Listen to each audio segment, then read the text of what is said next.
le lien parfait qui nous unit aujourd'hui. Nous croyons que cette huile va opérer aujourd'hui. Alléluia. Alléluia, prions ensemble. Alléluia. Nous te rendons gloire, nous te rendons grâce, Seigneur. Alléluia. Merci pour ta parole. Merci pour ta parole de vérité que tu nous rappelles aujourd'hui. Alléluia. Merci pour ta parole qui nous rappelle que là où il y a l'amour vrai, toi aussi tu as dit tout à l'heure dans ta parole, Seigneur, que là où des frères et des sœurs sont unis et s'aiment sincèrement, c'est semblable à comme la rosée de l'Hermon. Il y a une fraîcheur nouvelle qui va descendre ici aujourd'hui, qui va nous arroser ici aujourd'hui. Cette rosée du ciel, cette fraîcheur nouvelle va nous arroser aujourd'hui. Alléluia. Là où des frères sont unis et s'aiment sincèrement, c'est là que tu ordonnes la bénédiction. Là où des frères et des sœurs s'aiment sincèrement et sont unis parfaitement, c'est là que tu établis la vie éternelle. Alléluia. Alors nous te rendons tout simplement grâce, Seigneur. Nous te remercions tout simplement pour cette vérité. Parce que cette vérité s'accomplisse au milieu de nous aujourd'hui. Merci, Seigneur. Merci Saint-Esprit. C'est toi qui as fait descendre l'amour du Père en chacun d'entre nous. C'est pourquoi nous aussi nous pouvons nous aimer les uns les autres parfaitement comme toi tu aimes, Seigneur. Alléluia. Nous prions, Seigneur, aujourd'hui que tu nous inondes encore de ton amour aujourd'hui. Nous prions, Saint-Esprit. Toi l'esprit d'amour, toi l'esprit de force, toi l'esprit de sagesse. Alléluia. Remplis-nous de toi aujourd'hui. Remplions-nous encore de l'amour du Père aujourd'hui. Révèle-nous encore un peu plus l'amour de Dieu aujourd'hui. Alléluia. Oh Seigneur, nous nous disposons totalement à toi aujourd'hui. Nous ouvrons notre cœur pleinement à toi aujourd'hui. Oh Seigneur, on a soif de toi, Saint-Esprit. Remplis ton Église aujourd'hui, Saint-Esprit. Nous ouvrons notre cœur. Nous nous disposons, Seigneur, dans ta présence. Nous accueillons ta présence, Saint-Esprit. Comme ta servante a dit tout à l'heure. Alléluia. Règne au milieu de nous aujourd'hui. Règne dans chaque cœur aujourd'hui. Sois le roi de notre cœur, Seigneur Jésus. Alléluia. Merci pour cette huile précieuse qui est en train de couler en ce moment, Seigneur. Merci pour cette onction, Seigneur. Alléluia.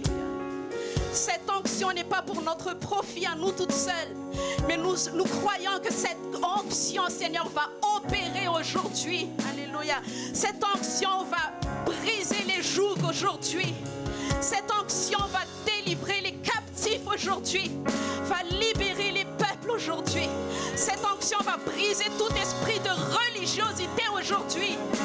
Cet esprit va guérir les cœurs brisés aujourd'hui. Cet esprit va guérir les malades aujourd'hui. Nous le croyons, Saint-Esprit. Fais ce que tu veux. Fais ce que tu veux. Fais ce que tu veux. Sois à l'aise. Sois à l'aise, Saint-Esprit, au milieu de nous. Sois à l'aise. Sois à l'aise. Possède nos cœurs, Seigneur. Saisis nos cœurs, Seigneur. Parce que nous n'appartenons plus à nous-mêmes. Saisis-nous, Saint-Esprit. Possède-nous, Saint-Esprit, aujourd'hui. Nous nous abandonnons totalement à toi. Nous reconnaissons ta présence aujourd'hui. Nous t'honorons, Saint-Esprit, aujourd'hui. Parce que tu as dit, Seigneur, que moi j'honore celui qui m'honore. Alors nous te reconnaissons, Saint-Esprit. Tu es au milieu de nous. Merci. Merci, Saint-Esprit. Alléluia. Alléluia. Aujourd'hui, nous nous unissons encore d'un même cœur, Saint-Esprit. D'une même voix. D'une même voix, d'un même cœur. Nous allons élever ton nom aujourd'hui, Jésus. Alléluia. Nous allons célébrer ton nom, Jésus, aujourd'hui, d'un même cœur, d'un même esprit, d'une même âme, un seul. Tu as dit, Seigneur, je prie qu'il soit parfaitement un, comme moi je suis un avec toi, Père. Merci, Seigneur, d'établir ta parole au milieu de nous aujourd'hui. Alléluia. Alléluia. Oh, tu es grand, Seigneur. Oh, tu es grand, tu es digne de tout honneur. Tu es digne de toute gloire. Oh, tu es magnifique sur toute la terre. Alléluia. Oh, reçois notre louange. Reçois, Seigneur. Tu es digne de gloire. Nous te rendons gloire, Seigneur.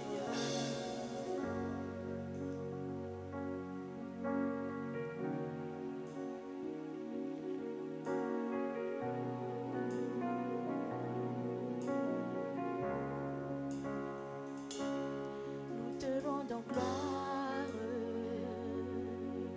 et honneur. Nous levons nos mains et te louons en exaltant saint ton nom. Nous te rendons gloire et honneur. Nous levons nos mains et te louons en exaltant saint. Car tu es grand. Car tu es grand, Seigneur, tu es des miracles, nul n'est comparable à toi. Nul n'est comparable, car tu es grand, Seigneur, tu fais des miracles, nul n'est comparable à toi. Nul n'est comparable. D'une même voix élevée ensemble, nous te rendons gloire, Seigneur. Alléluia. Gloire et honneur, nous levons nos mains et te louons en exaltant ton saint nom. Nous te rendons gloire et honneur. Nous levons nos mains et te louons en exaltant ton saint nom.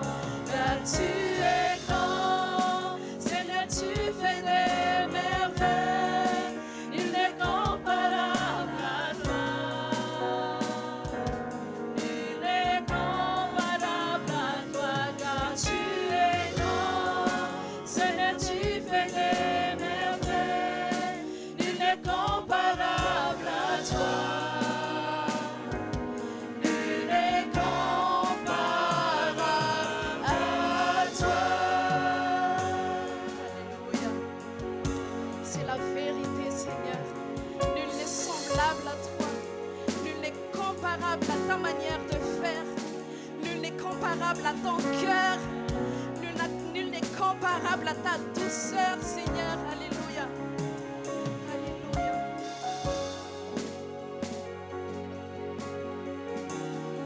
Alléluia. Tu es magnifique, Seigneur. Tu es merveilleux. Car tu es grand, Seigneur, tu fais des merveilles, nul n'est comparable à toi.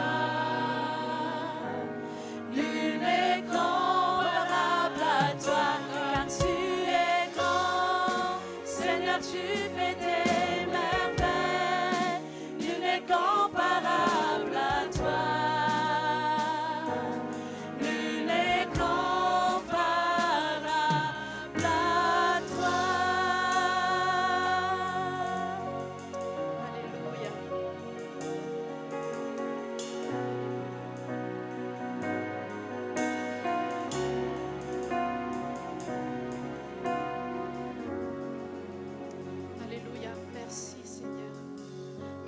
nous honorer de ta présence aujourd'hui. Nous nous réjouissons dans ta présence aujourd'hui. Et je sais que ce n'est pas seulement nous qui nous réjouissons de ta présence, mais toi aussi, Seigneur, tu as dit que tu fais de nous ton plaisir. Et toi aussi, tu es dans la joie à cause de nous, tes enfants. Alors merci, Seigneur. Nous nous rencontrons aujourd'hui et nous sommes heureux, nous sommes dans la joie. Ta parole a dit, il y a d'abondantes joies dans ta présence. Alléluia. Nous ne sommes pas forcés de le sentir, de le constater, mais nous le croyons, Seigneur. Nous avons l'assurance, Seigneur, que cette abondante joie est au milieu de nous. Et ça va nous remplir encore. Ça va encore nous remplir. Alléluia. Merci pour ta générosité, oh Dieu. Tu es tellement un Dieu, tellement généreux. Alléluia. Merci, Seigneur. Alléluia. Jésus a dit, je leur ai donné la gloire que tu m'as donnée, afin qu'ils soient un comme nous sommes un. Moi en eux et toi en moi, afin qu'ils soient parfaitement un et que le monde connaisse que tu m'as envoyé et que tu les as aimés comme tu m'as aimé. Et Jésus a dit, Père, je veux que là où je suis, ce que tu m'as donné soit aussi avec moi, afin qu'ils voient ma gloire, la gloire que tu m'as donnée, parce que tu m'as aimé avant la fondation du monde. Alléluia. Merci pour ta gloire, Seigneur. Tu as dit, Jésus, je leur ai aussi donné ma gloire. Et aujourd'hui, Seigneur, nous voulons encore voir ta gloire. Nous voulons encore plus de toi. Je sais qu'il y a encore plus en toi, Seigneur. Saint-Esprit, ouvre encore nos yeux spirituels aujourd'hui, afin que nous puissions contempler ta gloire, Seigneur. Ouvre les yeux de nos cœurs, Seigneur. Nous soupirons après toi, Seigneur. Nous soupirons après ton cœur. Nous soupirons après ta gloire, Seigneur. Ta gloire, ce n'est pas quelque chose d'extérieur qui brille, Seigneur. Mais ta gloire, Seigneur, c'est l'expression de tout ce que tu es. Ta gloire, Seigneur, c'est la beauté de tout ce que tu es. Nous voulons te contempler encore aujourd'hui. Ouvre nos yeux, Saint-Esprit. Ouvre les yeux de nos cœurs. Nous voulons encore voir plus, Seigneur. Alléluia. Je reconnais que tu peux tout et que rien n'était impossible. Je reconnais que tu peux tout et que rien n'était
Seigneur, fais-moi voir ta gloire,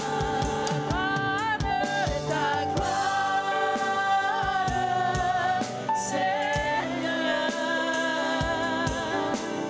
Seigneur, fais-moi voir ta gloire,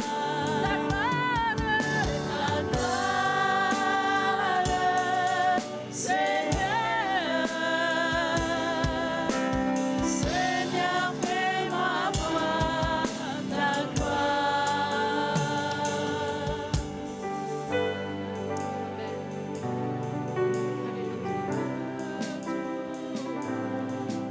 Toi aussi, Seigneur, tu nous apprends tout le temps. Tu nous apprends tout le temps, Seigneur, que pour te rencontrer, pour te voir, pour vivre dans cet amour parfait, Seigneur, tu nous fais toujours revenir à ta parole. Alléluia. Parce que toi-même, tu as donné gloire à ta parole, Seigneur. Alléluia. Et aujourd'hui, nous accueillons encore ta parole, Seigneur.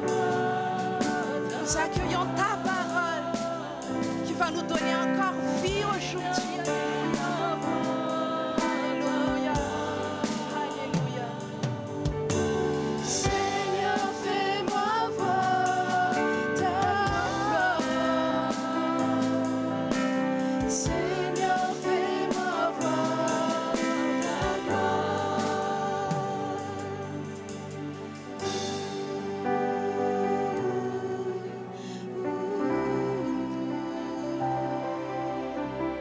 Seigneur, fais-moi voir ta gloire. Alléluia. Seigneur, fais-moi voir ta gloire. Alléluia. Seigneur, fais-moi voir ta gloire. Teitan funato se Jesus é Seigneur, fais-moi voir ta gloire. Seigneur, fais-moi voir ta gloire. Ta gloire, ta gloire. Seigneur, Teitan noi ton futur en Jesus. Seigneur, Milamfana tieno of tons of Jesus. Lainai tana maierno yase. Yenoni lainai tumpo. Yenoni lainai Jesus. Yenoni lainai yam of tons. Milano zay tsara yavi. Milamfana tieno. Milan castio. Milan ustro. Milan famino non tsara yavi. Seigneur, fais-moi voir ta gloire. Descends ton Esprit Saint, Seigneur, sur cette lieu. Remplis-nous, Seigneur. Alléluia. Il annonce Jesus. Il enfant tierno zay tompo. Ianao ny ilainay Jesosy. Tsy ny tananao fotsiny ny ilainay, ianao mihitsy ny ilainay Jesosy. Ka sy manokan'izay anio. Ka sy mifonay tsirairay avy tonga eto. Mila miositra zay. Mila mifamenoanao zay. Tsy misy ny toanao. Tsy misy ny azo oharina aminao Jesosy. Iza moa ny toanao. Tsy misy azonay oharina aminao, tsy vola tompo. Tsy zany ny mahasambatra anay. Tsy ny arena Jesosy. Ianao ny ilainay tompo. Mangataka aminao androany tena hoe asany rato Andriamanitra androany. Tsy le Andriamanitra mpamaly vavaka fotsiny fa le Andriamanitra goavany. Asokafo ny vavanao androany, asany rato. Asany rato satria mahagaga izy. Andriamanitra mahery izy. Andriamanitra fitiavana izy. Andriamanitra be famindram-po izy. Izy le mitoetra eo amin'ny seza fiandrianana avo sady manerinерina. Iza moa ny toanao tompo. Alléluia. Tsisy nay azo oharina aminao Jesosy. Tsy misy azonay ampitoviana aminao hoe ianao lay ray malala ny soa tsara amin'ny fiainan'ny zanakao. Ianao le Andriamanitra mahagaga ianao. Andriamanitra fitiavana ianao. Lay avy petraka ianao fa iva fijery. Ianao le malalany any am-potsiny loko fantatrao ny etaetanay tsiraray avy eto tompo ny ilanao zay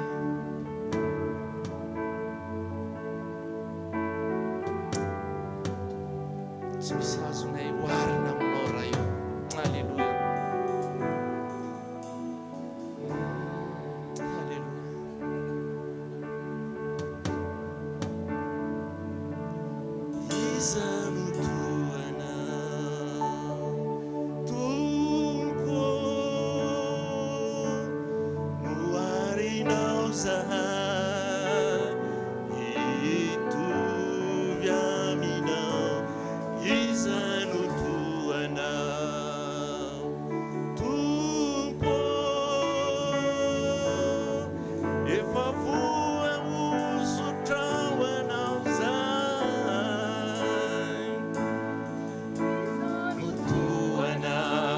Azandrato feonao tompo azandrato feonao nandratra le Andriamanitra mahery itovy aminao izany toanao reto izay nandratra azandrato ny tananao ary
voninahitranao hitondra fiderana sy fakasitrananao tompo satria ianao le Andriamanitra mahery ianao le Andriamanitra fitiavana ianao le Andriamanitra be famindrapo ianao le miazona amin'ny fiainanay tsy misy azo arina tsy misy ny azo ampitompiana aminao fatompo ianao fatsakanay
Amen. Alléluia.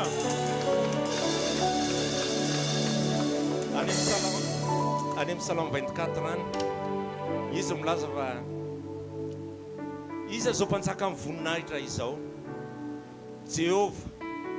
Jehova mahery tsy to Jehova mpiady mahery. Alléluia. Ianao tompony ankofanay ianao no anton'izao fotoana izao tsy hoe filan-javatra Jesosy tsy toe hifankahita fotsiny eto zay androany nao izay koa ny tsisy atao fa mila anao zay tompo ary ny voalaza ty tsy nitananao ny tadavinay fa ianao mihitsy Jesosy ianao le Andriamanitra ny fahasoavana ianao le Andriamanitra mahery ianao le tompony hery le tompony fahefana ianao ny ilainay mila anao zao fotoana zao mila anao zahay tsirairay avy eto mila mifanatrehanao mila nikasika ao mila niositra ao mila nitaritalana avy aminao zay fanamasina ilainay ianao tsy efa nahinana iny zay raha lavitra anao tsy atotosana inana ino zay raha saraka anao tompo ianao mihitsy ny ilainao mila anay fiainanao fiainanay Jesosy mila anao zay tena hoe hofeno anao ny fiainanay ray manontolo ninona azonay na inona tsy azonay dia anomponao foana zay Jesosy voatinay ankehitriny zany Jesosy mila anao zay. Amen. Alléluia. Tompo ianao mihitsy Jesosy ianao ny ankofana zao rehetra zao ianao ny tomponay tsy mpampiasa anay ny tomponay fa ianao ilainao hoe namorona anay ianao ny nahary-tongotra matanana anay ianao mbola miazona anay mbola matoy izao ny fiainanay Jesosy zay ny toy izao dia noho ianao noho ny fiazonanao noho ny tana maherinao zay miazona anay. Alléluia. Mendrika ianao tompony hery ianao tompony fahefana ianao tompony fanapahana ianao tsy misy hery na fahefana matohitra anao raha eo ianao no asandratra amin'izao fotoana izao sandrata raha eo mendrika ianao ny toeram-boninahitra avo indrindra mendrika ianao ny dera ny saotra ny aja ambony indrindra miankohaka tanteraka aminao zahay miankohaka tanteraka aminao zao fahavelomanay izao. Alléluia. Asandrato ny feo anao ary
hafa maveo an Jesosy.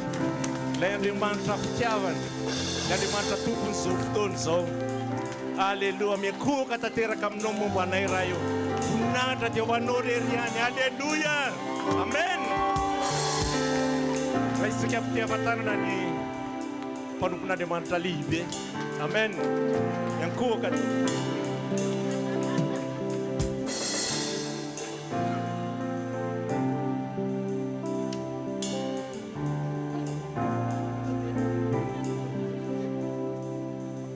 Alléluia. Ampifaliana be ny rabanantsika androany a. Tena manolotra ny fiarabana amin'ny anaran'i Jesosy atsika tsirairay avy dia fary be mifankahita amintsika indray androany. Afaka mahazo toerana tehaka ho an'i Jesosy tsika.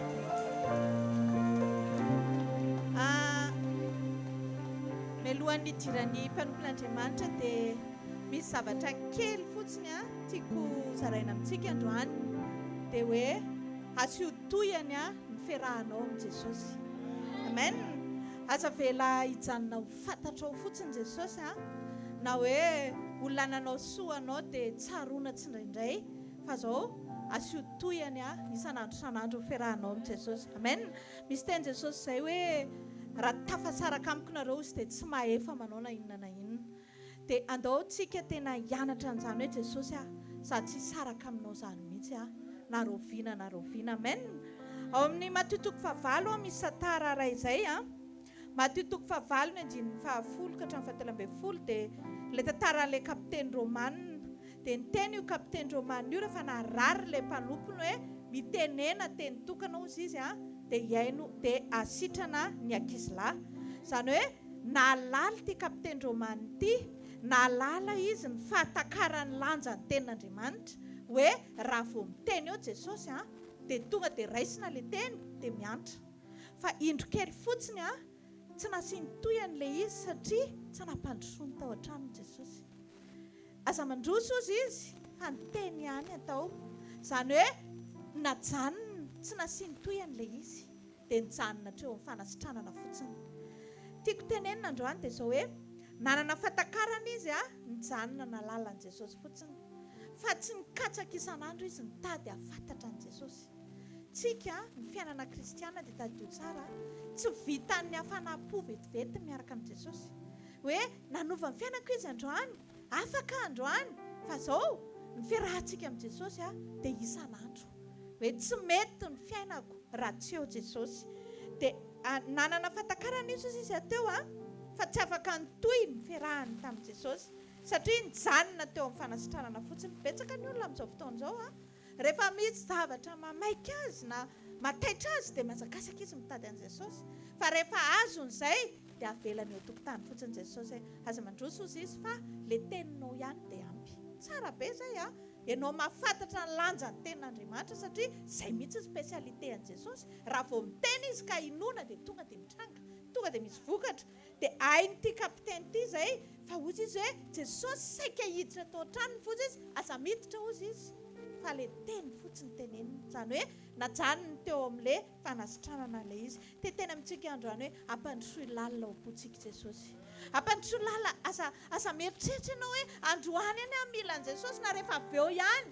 Fa mandra-piveriny Jesosy any amin'irao lanitra dia ataovy sura foana fa miaraka amin'ny Jesosy ianao. Ao amin'ny Luka 10 indray a, ny 9:20 dia tantaran'i Zakaiosy izy io, noho ny amin'ny fotoana moa dia tsy vakiantsika ilay izy fa tantaraiko fotsiny fa minao fahazonareo ilay tantara. Zakaiosy a dia takan'ilay teo ihany, nanantena be izy ahita an'i Jesosy, fa Jesosy niteny anazy hoe ho any aminao a dia nampandrosoiny a lalina tao an-tranon'i Jesosy. Dia inona ny zavatra nitranga? Rehefa niditra tao an-tranon'i Zakaiosy Jesosy dia ilay ota rehetrarehetra potika very daholo satria tafiditra lalina Jesosy. Rehefa ampidirinao lalina Jesosy, rehefa mitohy ny fiarahanao sy Jesosy dia manomboka manitsana izay zavatra tsy izy rehetrarehetra ao anatinao izy. Teto ity Zakaiosy ity a, tena hoe napiditra ny Jesosy tao an-tranony izy dia tonga ny fibebahana. Niala daholo ireo izay zavatra rehetrarehetra ozy izy a, azoko tamin'ny fanambakana dia ariako daholo. Tsy Jesosy tsy nampibebaka teo fa zao nitoy niaraka tamin'i Jesosy fotsiny izy nampandroso an'i Jesosy za teny amintsika androany hoe amarino kely hoe fiarahanao amin'i Jesosy fa rehefa voamarina anao izay fiarahanao amin'i Jesosy zay dia tena tonga saina ianao hoe ay za mbola miaina amin'ilay ohatrao ay za mbola ohatrao fa teto ty Zakaiosy ty dia tena hoe nisy toyany fiarahany tamin'i Jesosy satria tonga toy izy tsy zavatra azoko tamin'ny tsy marina tonga dia ariko daholo dia zao anio hiala amin'ny fahazaran-dratsy rehetrarehetra tsy nisy ninina fa tonga ny antony satria nampandroso an'i Jesosy izy Jesosy ange miandry antsika izy olona ratsy io Zakaiosy io tiako tenenanao dia zao hoe izay zavatra vitanao na vao eo ary tsy maninona fa zao ataovy azo antoka hoe manomboka hatreto Jesosy hiara-mandeha aminao amin'izay asiako toyany amin'izay ny fiarahantsika sy ianao misy zavatra andrasan'i Jesosy ao anatintsika ao mila mametraka tsika hoe milan'i Jesosy mihoatra aza vela le problème ihany iny ihany indraindray ny eotsika aloha eto amin'ity aloha ty ny ilako an'i Jesosy dia matetika mihitsy ny olona indraindray rehefa any anaty ady na any anaty dia eo tena Jesosy tena hay tsara ianao fa rehefa milamindamina amin'izay zavatra rehetra dia tana aloha ianao mikisaka indray dia tadio tsara fa asa manao tahaka an'ilay kapiteny Romanina ilay kapiteny Romanina nge nahafantatra hoe rehefa miteny io Jesosy io dia tonga dia mitranga fa ozy izy hoe asa mandroso ozy izy fa tsy mandroso ianao fa mitenena fotsiny dia zay amazo mandeha ianao mety hoe fahalalam-pomba ve mety hoe inona le izy fa neny Zakaiosy teto nasamy hafa azy tonga dia mibebaka izy tonga Zakaiosy dia niala tamin'ny fahazaran-dratsy rehetrarehetra izay zavatra olana nalaiko tamin'ny fanambakana ireo toetra ratsy rehetrarehetra ireo zavatra tsy mifanaraka amin'ny sitrapon'Andriamanitra rehetrarehetra dia avelinao fa tonga dia ariko daholo rehefa misy toyany fiarahanao amin'Andriamanitra dia tsy lasa lavitra amin'ny zavatra tsy mandeha ho azy izany ianao fa rehefa mijanona treo amin'ny fahalalana tsotsotra fotsiny dia zao tonga dia mijanona treo koa Jesosy ange tsotra be izy tsotra be miaraka aminy izy tsy manao forcé atsika hoe ianao tsy maintsy zao fa ianao mahafantatra hoe Jesosy asiako toyany fiarahantsika sy ianao hatramin'ny farany ozy izy ilay hira zay Andriamanitra afaka mampiasa ny finoana izy rehefa manondro ao Kristy ny fanambarana hoentintsika dia mampiasa finoana fa iny ohatrany hoe misy zavatra ilainao zao zay ilay kapiteny Romanina dia ozy izy raha vao mitenitenin'Andriamanitra eo Jesosy io zao dia tonga dia sitrana le izy tsara be na ahalalantsika an'izay fatakaran'izay ihany koa hoe ny tenin'Andriamanitra dia zavatra tena sarobidy rehefa tsisy ninina ny tany foana ozy izy ny Baiboly dia vao teny Andriamanitra tonga dia misy an'izao zavatra rehetrarehetra hitantsika izao fa tamin'ny voalohany ozy izy tsisy ninina any amin'ny Genesisy any misy an'izany fa tenin'Andriamanitra nampisy an'izao zavatra rehetrarehetra izao mila miaina amin'ny tenin'Andriamanitra tsika aza miaina amin'ny fahalalantsika fotsiny na amin'ny zavatra fantatritsika fa amin'ny tenin'Andriamanitra ary ao tenin'Andriamanitra foana izay zavatra taonao Jesosy efa niteny jereo nge Jesosy koa nge niaina tamin'izany tenin'Andriamanitra zany ozy izy ny devoly hoe raha zanak'Andriamanitra ianao menjera ery dia ozy izy Jesosy ka voasoratra hoe tsy aza maka fanahy ny Jehovahandriamanitra ao rehefa niteny indray ny devoly raha zanak'Andriamanitra ianao avadio vato io mofo io avy fadianina izy tamin'izay nalay mpanahy ka fizahan-toetra tsy miankina hoe roviana ny tianao hatongavany fa na roviana na zay manko mavoantsika indraindray tsika metrena zay fa mivavaka be dia mbola misy fizahan-toetra foana dia zay mahatonga na hoe aleoko aloha tsy mivavaka mivavaka ary tsika misy fizahan-toetra dia maika zay teneniko foana hoe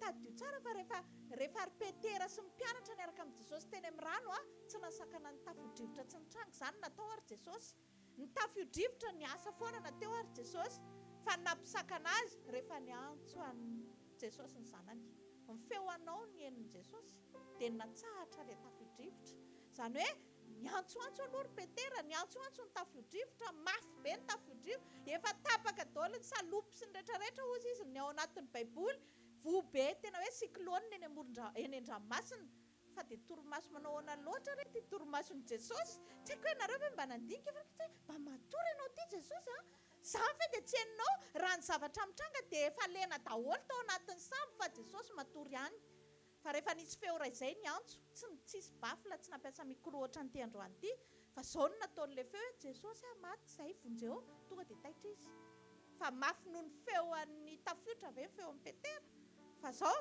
zay mihitsy jesosy feoany zanany ihany azy ny eniny manomboka androany ndo mba hampandroso azy amin'izay jesosy milanao fa eniny no feoanao asa mieritreritra zany ianao hoe sangisaona mivavaka dia misy mihaino ve misy ka misy mihaino fa itsika ny tsy mivavaka inona atao hoe valim-bavaka olona mivavaka dia valiana fa tsy hoe olona tsy mivavaka ianao tsy mivavaka koa inona ny valiana mila mivavaka itsika dia valian'Andriamanitra amen ka teteny amintsika androany hoe fotoana zao ampitombo ny fiarahantsika amin'Andriamanitra aza mijanona amin'ny fahafantarana fotsiny fa andao androso lalina iaraka amin'Andriamanitra rehefa nampandroso any Jesosy Zakaiosy dia niova tanteraka ny tantaram-piainany androany hiova ny tantaram-piainantsika ny fiarahantsika amin'ny Jesosy ny fiainam-panahintsika miova daholo zany rehefa mampandroso an'Andriamanitra tsika hitehaka tsika ho an'izay teny izay fa mino fa nandray zavatra ianao.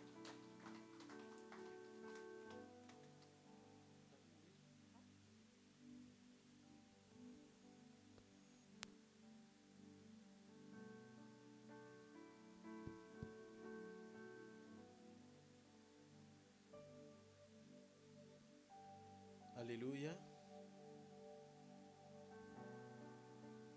Ndao tsika ity tanana mafy be ho an'i Jesosy.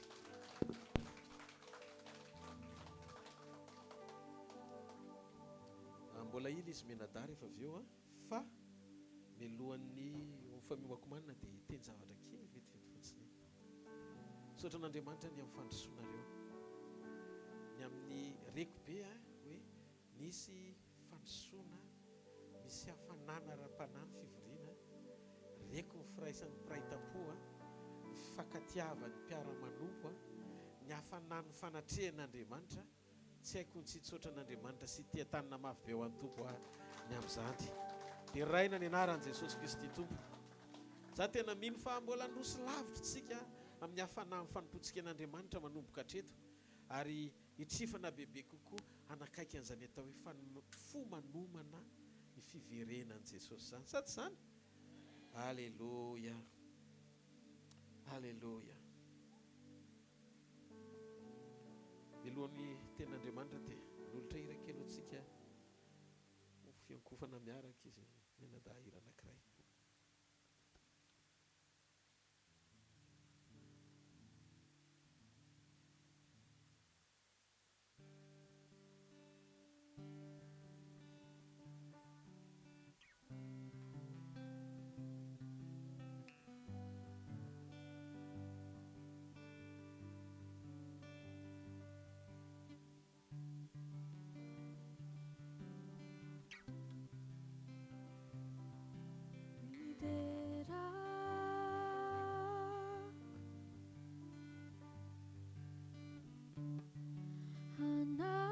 Jesus banza kana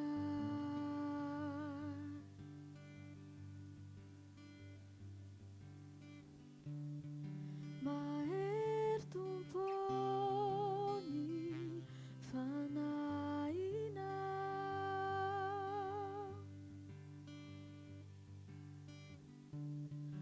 irau amenuni funa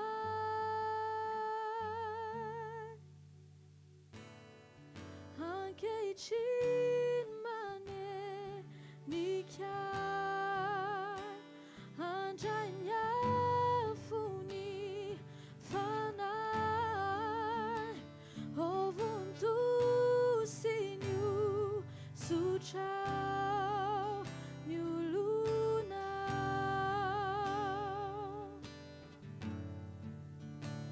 anke chin mane nikya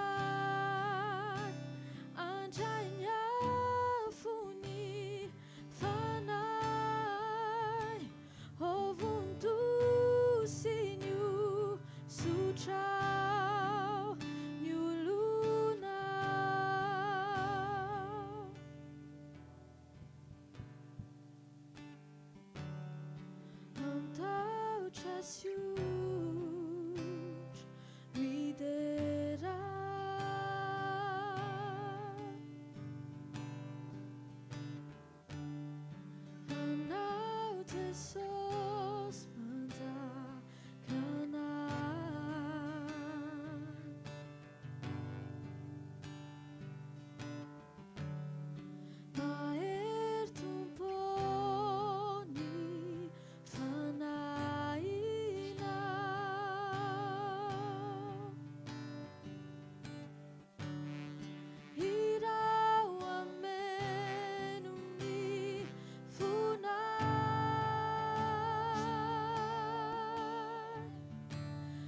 ankehitriny manenikay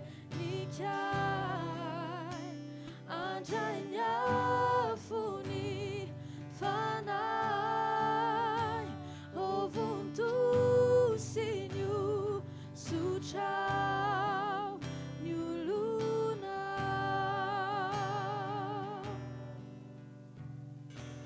ankehitriny manenikay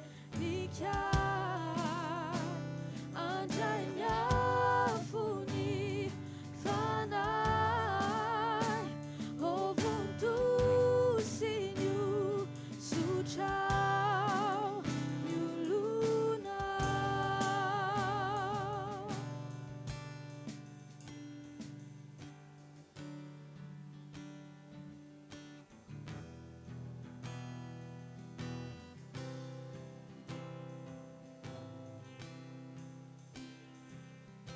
Anao ny tena aja sely voninahitra mandrakizay mandrakizay Anao ny tena aja sely voninahitra mandrakizay mandrakizay Anao ny tena aja sely voninahitra mandrakizay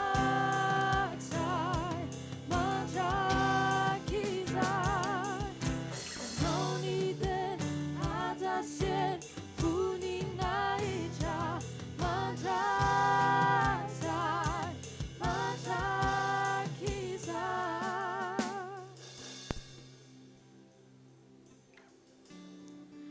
Amtahotra sy otra midera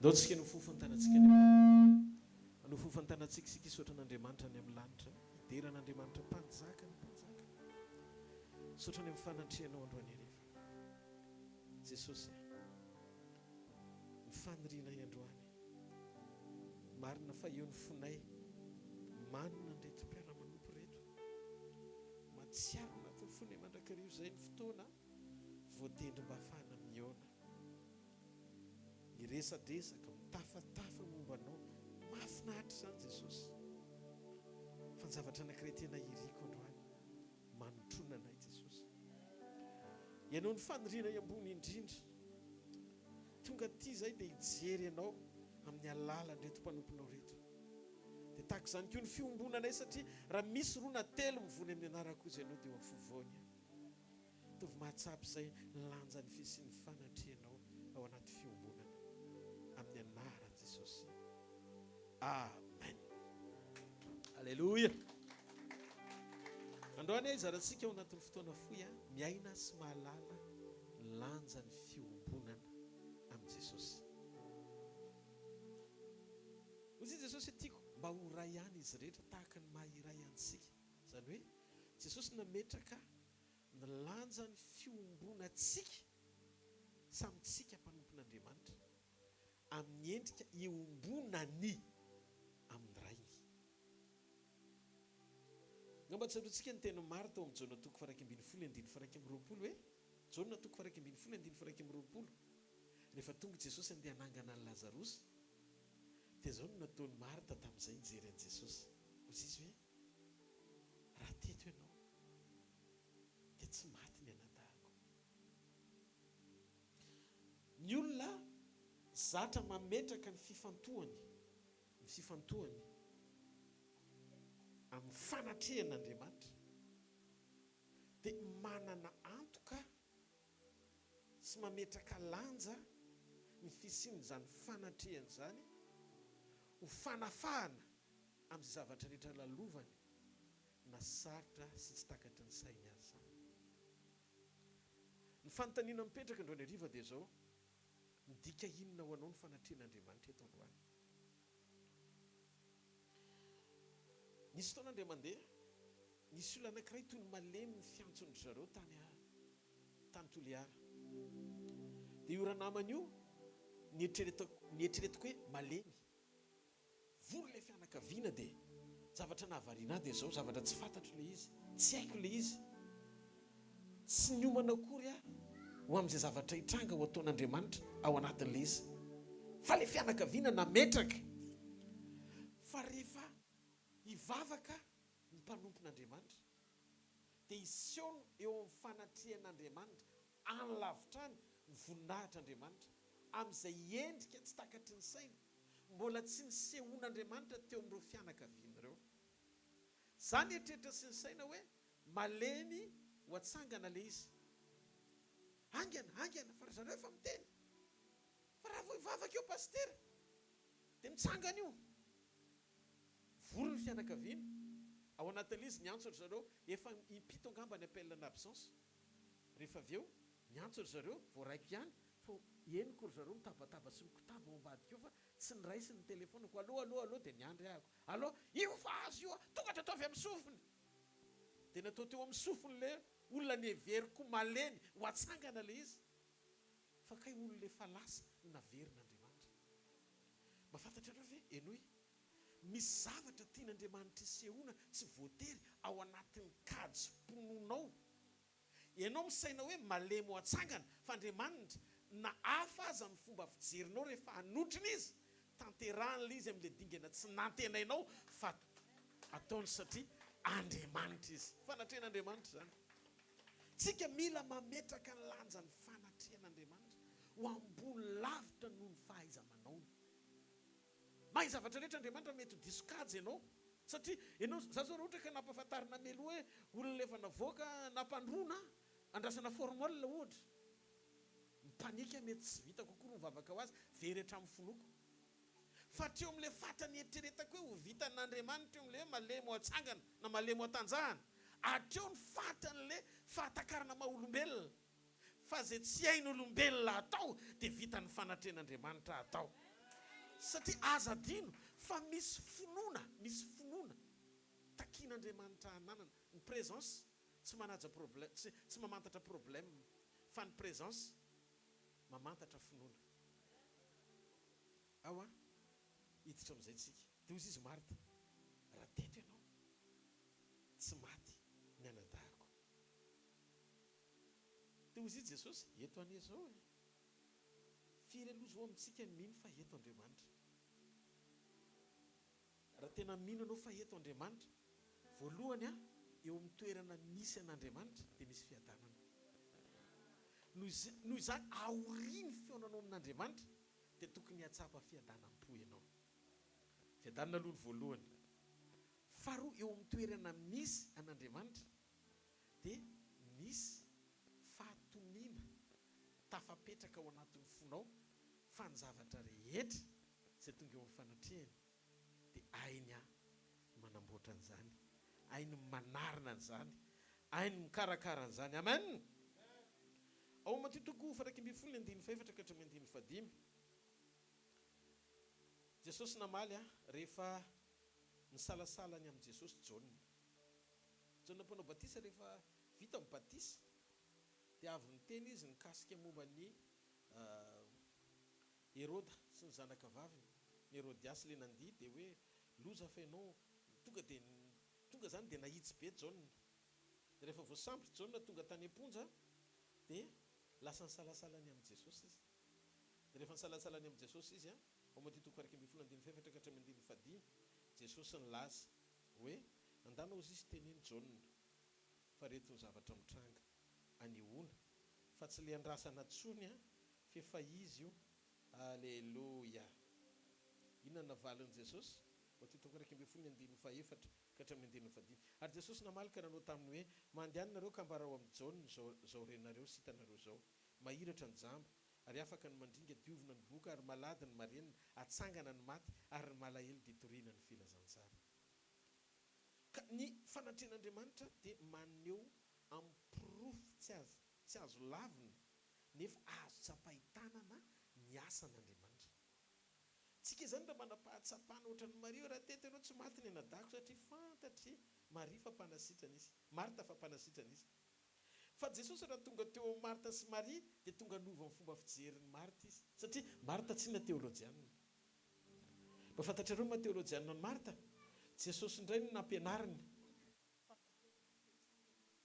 ny fitsanganan'ny tena maty, zany hoe teolojianina izy. Ny fiarahana amin'Andriamanitra tsy mijanona teo amin'ny fahalalanao hoe iza moa izy, fa ny fiarahanao amin'Andriamanitra miroso makany amin'ny fiombonanao miaraka aminy. Mila miombontsika satria ny sekre amin'ny fandrosoana ao anaty fanompoana mirehatra ho an'Andriamanitra dia tsy amin'ny alalan'ny étude biblika nataonao, tsy étude biblika fa révélation voarainao avy amin'ny fanahy-masina. Ny révélation rehefa voarainao avy amin'ny fanahy masina dia mampitombo ny ao anatinao anokatra ny fahatakaranao no maha izy azy an'Andriamanitra, fa tsy mijanona teo amin'ny fahalalanao fa mahay ny zavatra rehetra izy. Ny zavatra rehetra dia hain'Andriamanitra atao. Noho izany tsy mila ampianarina hoe mahay ny zavatra rehetra izy, fa rehefa manokatra ny boky ny Genesis ianao toko voalohany amin'ny Baiboly fotsiny tonga dia fantatrao fa mpamorona izy. Fa ny zavatra ilain'Andriamanitra aminao tsy ny ahalala fotsiny hoe mahay ny zavatra rehetra izy, fa tonga mihitsy izy iombona sy nampahafantatra ny tenany mba hanananao fifandraisana sy fiombonana lalamina. Eo amin'ny sekolin'ny fiainana ry havana, Andriamanitra dia tonga eo amin'ny fiainan'ny olona anankiray atao hoe rava sy potika, ary ny atongavan'Andriamanitra eo dia amonjy ny olona eo. Ary zany famonjena zany dia tanterahan'Andriamanitra ho amin'ny olona izay mampandroso azy. Mampatsiaro ny tantaran'ilay kapiteny Romanina izay zaray mamateo. Ilay kapiteny Romanina tonga dia niteny hoe tompo ozy izy tsy mendriky nidiranao ambany tafotranoko fa manona teny ray ihany dia ho sitrany ny ankizilahako. Tsy nampandroso an'i Jesosy izy fa teny no nirahana dia nitsangana ny ankizilahany. Tena tsara satria ohatra tsara amin'ny finoana mbola tsy nisy teo amin'ny jiosy na nanjany fahatakarana izany hoe ny tenin'Andriamanitra dia manan-danja hanangana. Na tsy tonga ny an-trano miary zany Jesosy dia mahasolo tena ny fahatongavany ihany, fahatongavan'ilay teny hanangana azy. Fa ny kalitaon'ny résultat sy ny vokatra ny tsy mitovy. Ny amin'ilay hoe teny irahana fotsiny sy Andriamanitra tenany mihitsy tonga ao an-tokantranony. Hitanareo, tsy mitovy mihitsy ny vokatra azon'ny kapiteny Romanina sy Zakaiosy. Zakaiosy voavonjy satria nampandroso an'i Jesosy. Zany hoe ny fiatraikany fisian'ny fanatrehan'Andriamanitra dia mitondra famonjena mandrakizay eo amin'ny fiainana izay mampandroso azy. Raha teny fotsiny ho amin'ny fanasitranana no ilaina, mety nitsangana ny ankizilahy, fa ilay kapiteny Romanina tsy niova fo. Ny fiovam-po tsy ny fahalalana teny be dia be renesinao eto ny mpitoro teny, fa ny rencontre spécial aminao sy Andriamanitra rery. Tsy maharedeka ao an'Andriamanitra. Ny fionanao amin'Andriamanitra rery. Mila miona amin'i Jesosy ianao, mila mifankahita amin'ny fanatrehan'Andriamanitra ianao. Ataovy amen moa zany.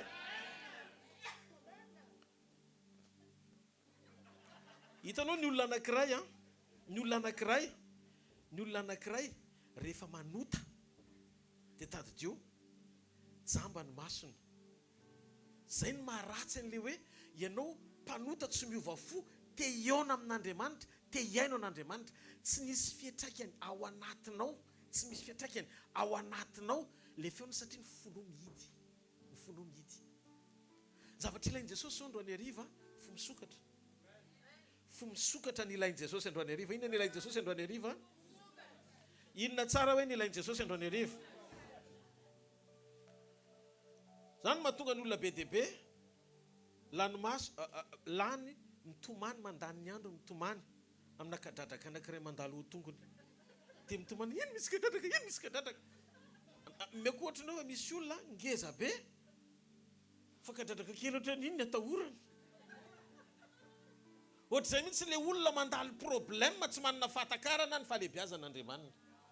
Tsy mifankahita amin'io fahalebiazana io ianao anana be intérieur raha tsy manana kalitaona communion impeccable. Tsy mahareteka ao an'Andriamanitra.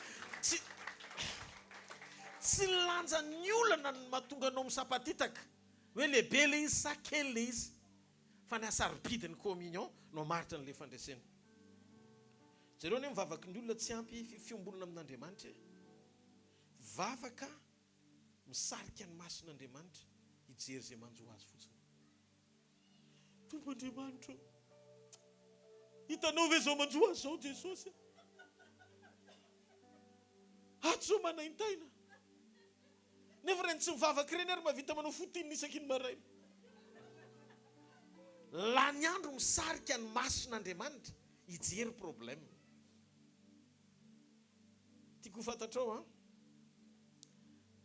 fa Andriamanitra tsy mitondra ny fanatrehany eo aminao hijery ny problemanao. Aloha azavaiko izay. Aza miezaka ao anaty prière misarika ny mason'Andriamanitra hijery problème. Fa ny zavatra andrasan'Andriamanitra tsy izy hijery an'ilay olana na izy hijery an'ilay aretina. Zay ny fototry mivavaka ao. Jereo ny olako, jereo ny aretina, jereo ny fatorako, jereo ny fampahoriana. Jesosy tsy tonga hijery sy fantoka amin'ny problème sy ny fahasarotana mandalo amin'ny fiainanao, fa tonga izy izaha ny finoanao. Tonga izy izaha ny finoantsika. Mijery izy hoe inona ny zavatra mavesatra ao am-pon'ny Hebreo toko fa 2:14 nga adinitsika. Inona ny tenin'Andriamanitra ao? Fa tsy misy na inona azo atao azahoana sitraka aminy afa-tsy amin'ny finoana. Raha vao mahita finoan'Andriamanitra dia miasa ho azy ny fankasitran'Andriamanitra.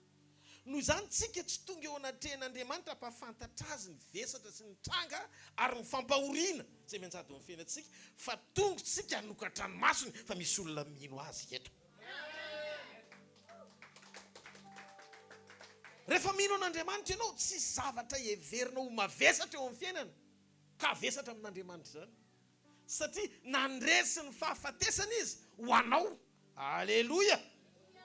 Nga adinitsika ilay vehivavy nitsidrana nandritra ny 5 taona, nandritra ny 12 taona azafady. Ilay vehivavy nitsidra nandritra ny 12 taona nataony hoe zanany. Olona betsaka no nikasika an' Jesosy. Fa ireo rehetrarehetra ireo miandrikasika amin'i Jesosy daholo. Miandrikasika amin'i Jesosy. Fa ilay vehivavy nanomana amin'ny fony avy any an-tranony hikasika an' Jesosy. Izay zavatra nandrasany hafa sy voaray ny vokatry ny fiandrasany an' Jesosy no nyraisin'ilay vehivavy tao anaty fahatakarana no ny fanomanany hikasika an' Jesosy. Dia ntaony antsika isaina vao nikasika an' Jesosy izy, vao nikasika an' Jesosy izy, dia tonga dia Jesosy nisy hery niala tamiko. Dia inona ny zavatra nisy? Ao Marka 5:5, 7:30 ka hatramin'ny 7:30 zao nivaky ny teny. Fa raha kitahotra sady torakovitra raha vehivavy satria fantany izay nataony taminy. Ka dia nakeo aminy izy ka niankohoka teo anatrehany ary nanambara taminy marina rehetra. Ary Jesosy taminy, anaka, ny finoanao no nahasitrana anao, mandeha soa tsara ary sitrana amin'ny aretinao. Nantsony hoe zanany raha vehivavy rehefa naneho finoana miavaka tamin'ny rehetra. Nitaretin'i Jesosy mihitsy ny jiosy rehetra, anairana ny jiosy ilay vavolombelona.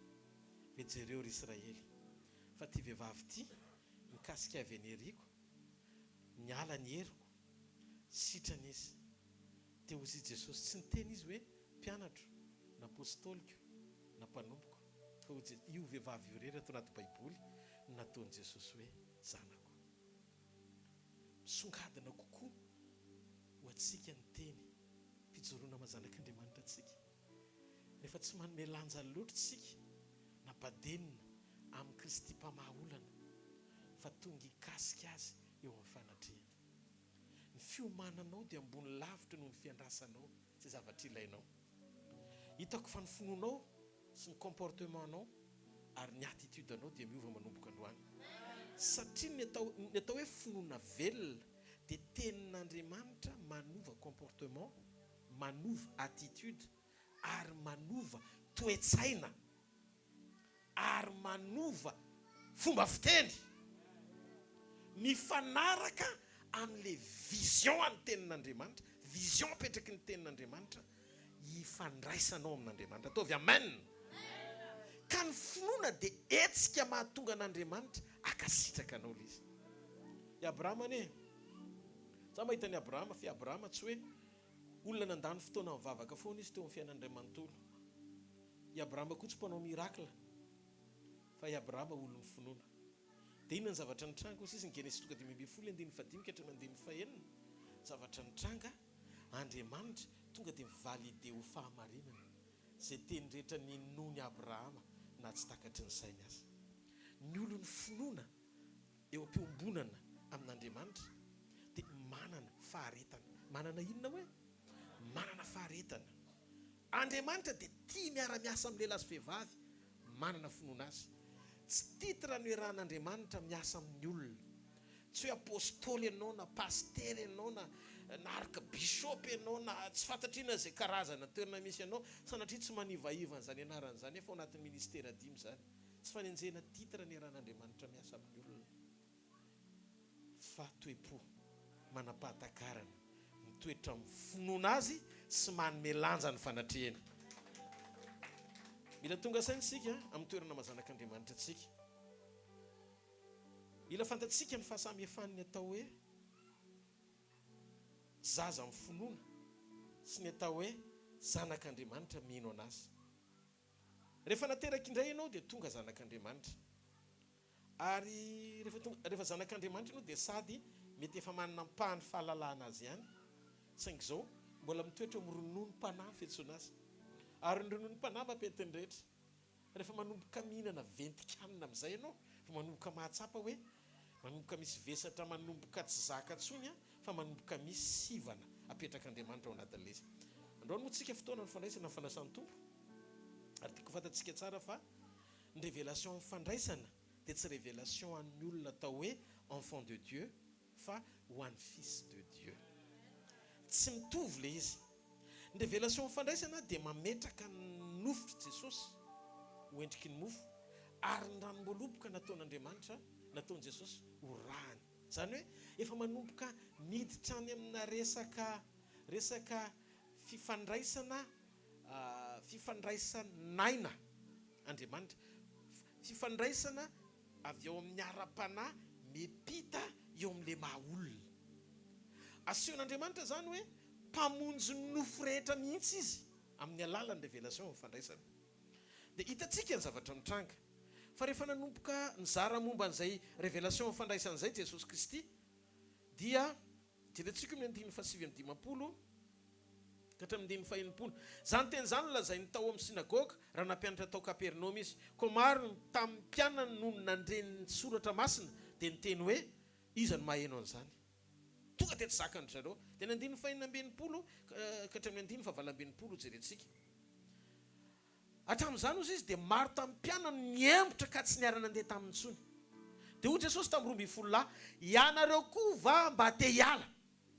Dia Simona Petera namalika nanao tamin'ny tompo hoe akany amin'iza moa zay ianao no manana ny teny fiainana mandrakizay. Hitanareo ny olona tafatoetra eo dia izay olona manana communion amin'Andriamanitra fa tsy izay rehetra tonga ka hanaraka amin'ny fampianarany fotsiny. Ndaso. Androso kely ao anatin'ilay izy. Eno tsara ilay zavatra misy. Ny mahatonga ny révélation fandraisana tsy zakany zaza na ny enfant de Dieu ara-panahy io dia manomboka miresaka mikasika mombana ADN n'Andriamanitra. Ny ADN tsy any amin'ny école primaire ny anarana azy fa ny amin'ny université. Noho izany rehefa raha tsy tafiditra tsara amin'ny alalan'ny ara-panahy ny olona anankiray dia miembotra sy miverin-dalana eny am-panompoana an'Andriamanitra. Eto ireo mpianatra rehetrarehetra izay niaraka tamin'i Jesosy be dia be ny abandona dia nitodika Jesosy nijery tamin'ny 12 narokonka hiala. Dia Petera namaly ho any amin'izy zay fa ao aminao no misy ny teny fiainana. Tsy teny mpanasitanana amin'ny mampandroso, tsy teny mpahagagana amin'ny mampandroso, tsy teny omba mpamantarana sy fahagagana amin'ny mampandroso, fa teny fiainana. Hitanareo zavatra mitranga eto, tonga dia niembotra daholo ny enfant de Dieu fa nandroso ny fils de Dieu. Inona ny mahasamihafa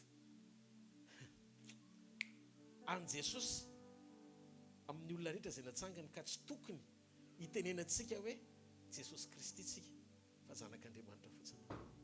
Tamin'ny alalan'ny finoantsika azy sy fananganan'Andriamanitra antsika. Voalohany, eny ity famarinana ity. Jesosy dia ilay naterak'Andriamanitra. Jesosy lay tena zanak'Andriamanitra satria naterany ao a. Fa isika tsy naterak'Andriamanitra fa natsangan'Andriamanitra ho zanany. Eo aloha mahasamy hafa antsika amin'i Jesosy. Jesosy sady tsy nalala ota, tsy nanota izy, fa tonga dia naseho teo amin'ny endriky nofo Andriamanitra nandresy ny faharatsiana rehetra. Noho ny fahataterahany nahafahany solo antsika rehetra tamin'ny famonjena ka nahatonga ny mason'Andriamanitra nitompo taty amintsika, anangana antsika tamin'ny alalan'ny finoantsika izay asan'i Jesosy, ananganany antsika ho tonga zanak'Andriamanitra. Atao zao ny tanan'izay maharaka tsara nefa hiditra lalindalina kokoa ako. Zao ny fisehoan'ilay izy. Jesosy zany tsy hoe ho tonga zanak'Andriamanitra fa Jesosy zanak'Andriamanitra. Fa isika izay nandray azy no nomena hery, itsika ilay hoe ho tonga zanak'Andriamanitra.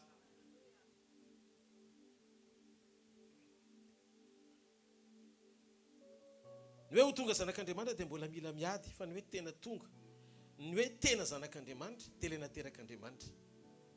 Zay mahasamy hafa antsika amin'i Jesosy, natiorany a feno fahadiovana, tsy nikasianota sady tsy nalala ota. Zany mahatonga Jesosy tsy mila miady fakapanahy zany, tsy mila miady amin'ny ota izy satria naterak'Andriamanitra izy. Naneo la endrik'Andriamanitra tsy hita teo amin'ny nofo izy, hita maso, mba fantatra hoe fa nahafaty an'i Jesosy tadiova tsy zakany Jiosy tamin'ny Jesosy teto ambony tany, dia izy nilaza ny fahamarinany ny identité mahazanak'Andriamanitra azy, fils de Dieu. Rehefa reny Jiosy hoe fils de Dieu dia vonoy fa blasphème. Dia hoy ny Jiosy hoe tsy misy mampiavaka azy amintsika ety ivelany, fa nahoana izy no milaza fa zanak'Andriamanitra? Fa ngahito zanaky Maria sy Josepha e. Tsy Josepha ny rain'io dia Maria be ao tanànao, zavatra olona miaraka ahoana koa no vetivety eo dia izy rery ny fils de Dieu. Korotana ny ray tanàna, tsy nino azy ny olona, te torabato azy ny Jiosy. Nefa fahamarinana no nolazainy fa zanak'Andriamanitra izy. Ataovy amen. Diky fa ny zavatra na voafitaka ny olona dia le fisehoana ety ivelany, apparence.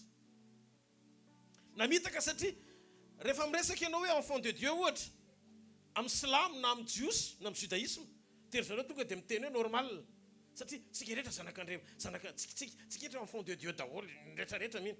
Fa raha vao manomboka misy ray mijoro milaza hoe fils de Dieu, tonga dia contre anao daholo izy rehetra. Ny antony dia tsotra, ahoana koa nahafahan'Andriamanitra hoe manambady dia miteraka, zay ny valiny.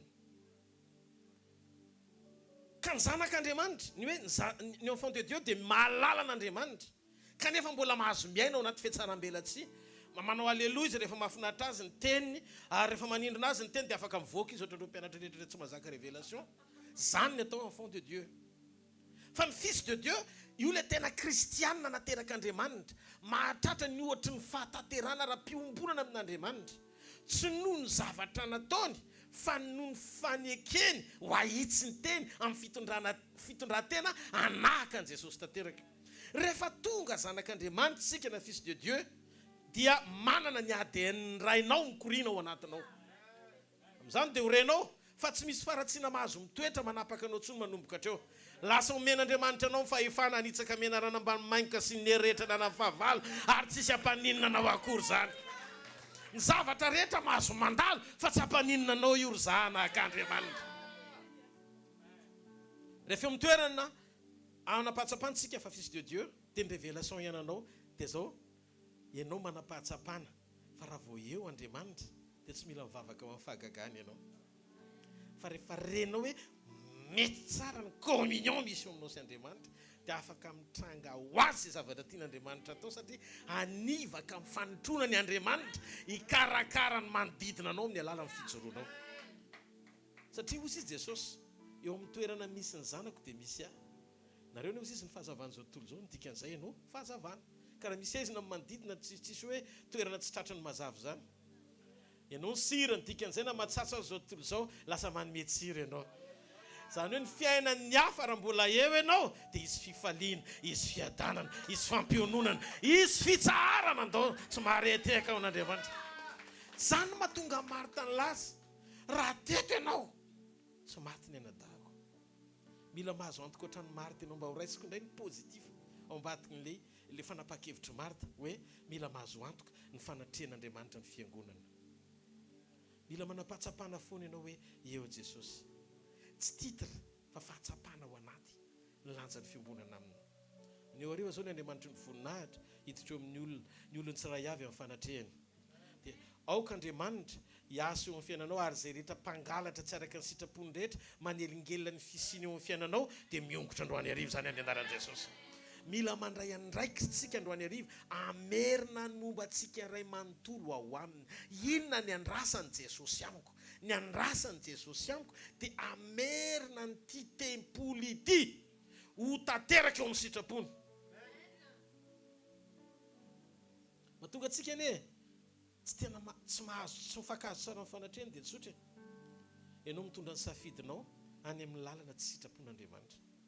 Zay mahatonga ny Romanina 12:1-7 ny teny mihitsy ny apôstôly Paoly hoe aza manao ny fanao n'izao tontolo izao izy fatolory ny tenanareo rahalahy mba ho fanatitra masina sitrak'Andriamanitra fa fanompo-pivavahana mety ataonareo zany.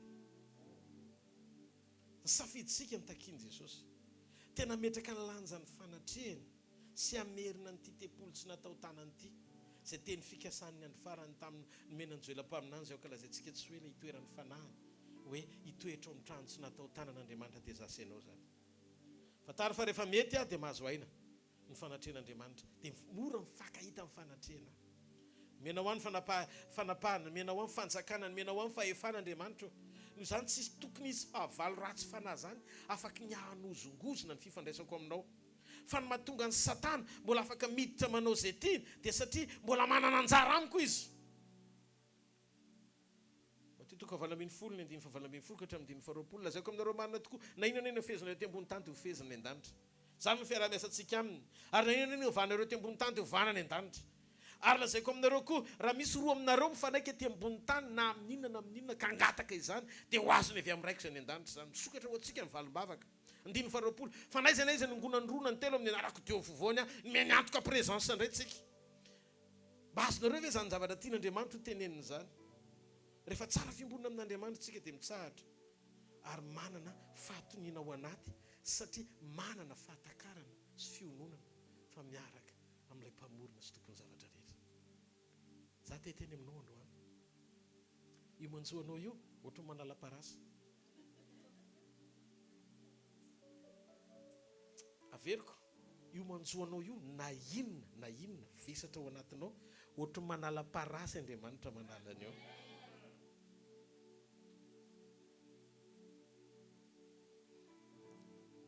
Fa mila tsara fiombonana amin'Andriamanitra fotsiny ianao.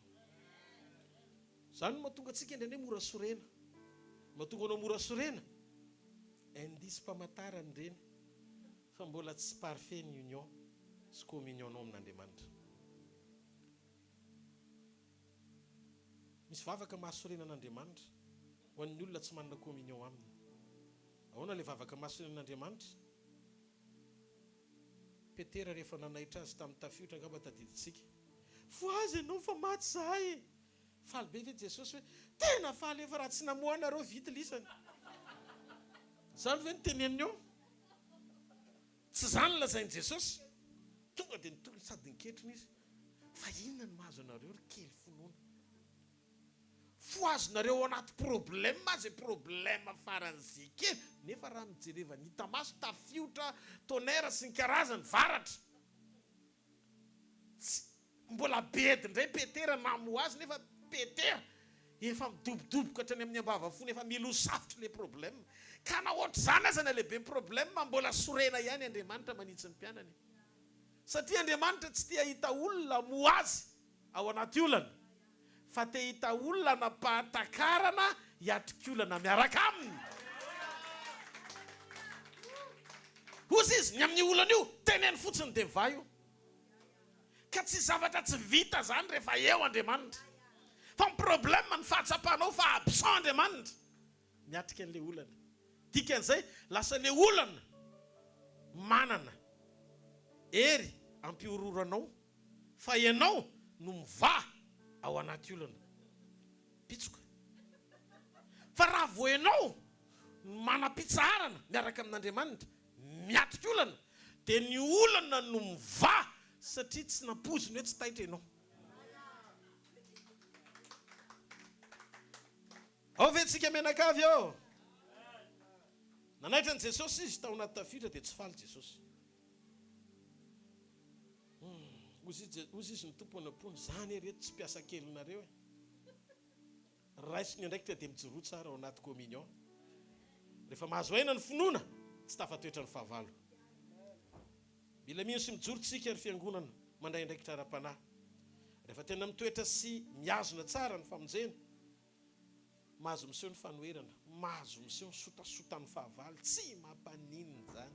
Fa hiasa sy hamaly ianao ny Isaia 54:17 fa ny fiadiana rehetra zay voaforona amelezana anao dia tsy ambina.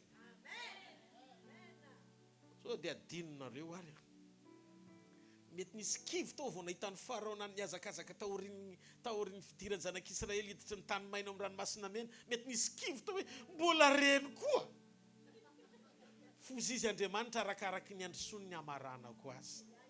Ianao tsy natsoina hitodika hijery problème manenjika anao aoriana fa ianao natao hiatika ny loha hita ny azo fijaliana ny azy. Amen. Farao karazan-javatra rehetra ho arindreo ilainy Farao mandroso mba hisy amarana ny tantarany. Ka avelao ny ady hitranga fa ataovy azo antoka fa eo Andriamanitra. Halleluja. Amin'ny fomba ahoana no ahitantsika fa mahery Andriamanitra raha tsy misy ady? Misy lalana isy eo voninahiny. Mila mitranga mihitsy ireny zavatra eny alalanao ny herin'ny présence n'Andriamanitra miasa ao amin'ny fiainanao. Misy zavatra tsy vita ny siansa. Tena mampisapatitaka an'izao tontolo izao le problème. Fa za te hiteny aminao, ao ambadika io hiankina bebe kokoa amin'Andriamanitra ianao, ampitombo ny fifantohanao miaraka aminy ary azavariana fa ny herin'ny anarany dia hanamaivana ireo karazana vesatra rehetra misy eo amin'ny fiainanao. Alleluia. Aleo fotsiny ianao feno azy. Nafantatry ny devolany fa ny nahafatezan'i Jesosy no najary lasa voninahitra namonjena an'izao tontolo izao dia tsy mivonoany Jesosy. Zahavony ao any dia nomeny sakafo dia natao mibotrabotra teo. Fa erreur fatale mihitsy namonoana an'i Jesosy. Satria taoriany fahafatesan'i Jesosy nananganana anao zanak'Andriamanitra. Namonoana an'i Jesosy ny nanjary lasa fandresena sy voninahitra androany zanak'Andriamanitra be dia be. Lasa voavony tena efa nanao fahadisoana hatramin'izay ry zareo fa avy aloha izy mbola hitohanao fahadisoana izy eo voninahitra bebe kokoa hatrany eo amin'ny fiainantsika zanak'Andriamanitra. Raha ianao aloha izay olona izay tena vokatry ny fonao fa tena ianao niantefany ity teny ity dia hafa mafy ho an'Andriamanitra. Ka tsika tsy natao-atahotra ny fahavalo sy ny fanoherana. Tsy izy ny tompony teny farany amin'io. Fa nga adinonareo fa sy zavatra rehetrarehetra mitrangana tena velan'Andriamanitra iseho mba nehoana ny voninahiny. Halleluja. Ngatsy adinonareo le teny hoe ny zavatra rehetra dia miara-miasa ahasoa zay tian'Andriamanitra. Inona ny takian'ny tompo aminao? Velominy fotsiny ny afon'ny fitiavana azy, manatsara communion, aza manary ny vokatry ny fanahy, ataovy izay toeranao amin'ny sitrapony isan'andro, ekeo atsafidy ny fahamarinany, fa ny zavatra hitranga tsy hanao le fandresena, fa izy nefa nandresy teo anoloanao. Ary izay zavatra homanina ao ambadiky ny fitiavana dia mbola tsy hitan'ny masonao na andrenesy ny sofinao nefa ny manin'Andriamanitra ho an'izay tia azy. Za te teny hoe aza mpitoro teny fotsiny. Fa aokontsika ho tonga teny velona azy vakiny. Tsy le misoratanao amin'ny ranomainty hoe tsika mandehandeha fa le fiainany hitarafan'ny olona amin'ny mazanak'Andriamanitra antsika. Amin'ny fitiavana, amin'ny fitondran-tena tsara, amin'ny fanompoana ary amin'ny fahatahorana an'Andriamanitra. Betsaka ny amin'izao andro faran'izao no asa fanompoana mitazona ny rôle ny agent publicitaire. Manao piban'i Jesosy fotsiny, mahay zavatra rehetra izy. Mivoy zavatra be dia be. Fa tsy zany no andrasan'i Jesosy ampakarina amin'ny andro farany. Ary ireo rehefa manontany ny tompo ianao, tompo fa maninona nga? Maninona fa tena manala baraka mihitsy no ataon'ny reto mpikaramanady izay miezaka maneho an'i Kristy amin'ny fahaiza-manaony fotsiny fa tsy misarika ny fon'ny olona na communion amin'Andriamanitra. dia indraindray ianao sahirana be satria heverin'ny olona fany anankiray amin'izy ireny indray ny tonga any aminy satria ireny tsy mahafantatra afa-tsy ny fitahinara materiel efa vazony amin'ny fanasitranan Jesosy dia zay fa ny communion tsy dia toriany loatra sy ny fibonina amin'Andriamanitra. Dia ozy kory jauna tamin'ny vanim-potoana ny aroa jauna tamin'ny mpampianatra mahita olona anankiray mamoaka dia mita amianaranao zay ka nirarahana izy satria tsy nanaraka atsika. Fa ho Jesosy aza mandrara azy fa tsy misy olona zay anao asa lehibe amin'ny anarako ka ahateny ratsy avetivety. Ahateny ratsy avetivety. Zany hoe hiteny ratsy azy zany izy rehefa avy eo. Fa zay tsy manohatra atsika dia momba atsika. Zao izy tsy manohatra atsika avy alao aloha izy ianao ny ataony. Ireny le mpanao publicité tsy misy Jesosy. Mandery zareo fa tsisy Jesosy. Reny koa niaraka tamin'i Jesosy. Matoa tsy fantatry ny mpianatra sy tsy fantatry Jesosy tsy niaraka taminy eny ireo. Nanao ny asany tany ambadika tany fotsiny tsy nisy anazy fa tsy nisakanany tsy hanao an'ilay izy. Fa tsy Jesosy manome piba hitarana bebe kokoa reo. Fa Jesosy amin'ny fotoana iverenako. Tsy rehetra manao piba ka taraiky farany eo no fantatro fa zay manao ny sitrapony raik'izay ny an-danitra. Dia ozy izy tamin'ny mpianany, reny nanao ny asako tsy misy mifanatrehako fa ianareo manao ny asako sady miaraka amiko. Ka misy manao ny asa tsy voatery eo Andriamanitra. Nefa marinina fa ny mpamantarana no ny herin'ny anarany atsakany ny tanan'izay mandeha. Reo nanao asa tsy nahitan Jesosy, tsy niona taminy. Misy olona zany tsy miao tsy voatery iona amin'ny Jesosy, tsy mety tsy voatery hiaraka amin'ny Jesosy, manao asa fanimpona be. Mitazona ny rôle ny agent publicitaire. Any amin'ny FB, réseaux sociaux. Maro izy ireo amin'izao fotoana izao. Ka maro ny kristianina miaina amin'ny hoe vita ny zavatra rehetra. Dia treo fotsiny vita ny Jesosy zany tsy natao aratra antsony ianao tsy natao anana zany tsony ny zavatra rehetra efa vita kinona tsony mbola iaretanao amin'izany fa Jesosy daholo ny zavatra rehetra. Vita ny Jesosy ny zavatra rehetra. Alleluia! Vita ny Jesosy. Nefa ianao variana. Nahoana ny nandeha tongotra. Nandeha nanao asan'Andriamanitra amin'ny 100 kilometatra maro. Navelan'i Jesosy ho safotra ny anoanana. Nefa efa vita ny Jesosy ny zavatra rehetra. Nahoana misy taona miaina ao anaty fanaintena saretina ihany nefa iran'Andriamanitra manangana amin'ny maty. Nefa efa vita ny Jesosy ny zavatra rehetra. Misy ny zavatra vita ny Jesosy vonona ho anao, fa misy ny zavatra andrasan'i Jesosy tsy maintsy vitainao. Inona ny tiany Baiboly? Ho tenenina ka pastera. Zavatra tiany Baiboly ho tenenina dia tsotra. Amin'izao betsaka ny olona manorona ny finoany amin'ny fiankirana amin'ny fahaiza-manao n'Andriamanitra. Fa vitsy ny olona manorona ny finoany amin'ny fahatakarana ny fisian'Andriamanitra sy ny zavatra tena irian'Andriamanitra iainany miaraka aminy. Ngadintsika ireny olona rehetrarehetra ireny mba anontany ny ery Paoly ny fiafaran'ny fiainany fa maty martyr izy. Ry Petera maty martyr. Rasalama martyr ny fanampiny anarany. Rasalama martyr. Misy olona mahavita mijoro maty martyr ny finoana. Fa ny olona miandrandra amin'ny fahaiza-manao n'Andriamanitra voaino ariny tsy fijoroany eny an-dalana. Fa raha ohatra tena tia Andriamanitra maninona ny ohatran'izao? Tiany ianao no ohatr'izao aza. Niza tiany daholo.